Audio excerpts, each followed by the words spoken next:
Olá pessoal, nós vamos falar sobre a anatomia e fisiologia do intestino grosso. Vamos começar pela anatomia.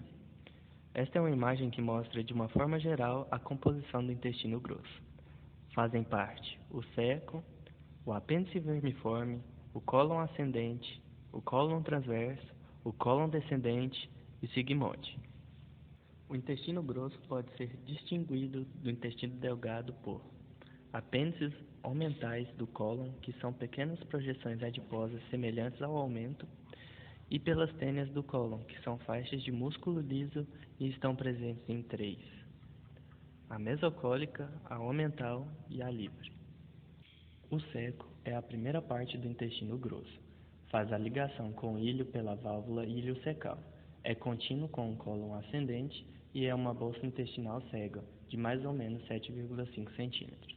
Ele pode ser palpável na parede abdominal anterolateral quando está distendido por fezes e gases. O apêndice é um divertículo cego que contém massa de tecido linfóide, mas sem grande importância para o ser humano. Na verdade, a maior importância dele é quando inflama e causa apendicite. O cólon ascendente é a segunda parte do intestino grosso. Ele segue para cima na margem direita do abdômen, do ceco até o lobo hepático direito, e faz a flexura direita do cólon. O cólon transverso é a terceira parte, a mais longa e mais móvel, por se encontrar na região umbilical e pode se estender até a pelve em pessoas muito altas e magras.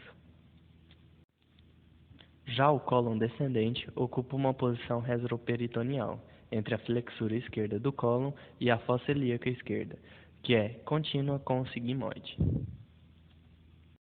O sigmoide tem como característica sua alça em forma de S. A vascularização do intestino se dá por ramos da artéria mesentérica superior e por ramos da artéria mesentérica inferior.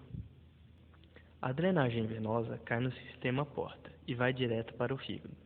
Só depois a veia porta desemboca na veia cava inferior e retorna ao coração. Agora, um pouquinho sobre a fisiologia do intestino grosso. O intestino grosso é o local em que ocorre a absorção de água dos resíduos indigeríveis do quimo líquido, convertendo em fezes semissólidas que são temporariamente armazenadas até que haja defecação. Sendo assim, as principais funções do cólon são a absorção de água e de eletrólitos do quimo, que é feita pela metade proximal do intestino, e armazenamento da matéria fecal até que possa ser expelida, é feita pela metade distal do intestino. A contração do músculo liso provoca o desenvolvimento de alstrações, que têm forma de bolsas e desempenham dois papéis: a propulsão do conteúdo colônico para a frente e a mistura para que todo o material fique exposto à parede intestinal. O alimento chega aqui após mais ou menos 9 horas após a alimentação e permanece por até 3 dias, até que termine o processo de eliminação das fezes. O intestino grosso pode absorver uma quantidade máxima de cerca de 5 a 7 litros de líquido e eletrólitos a cada dia.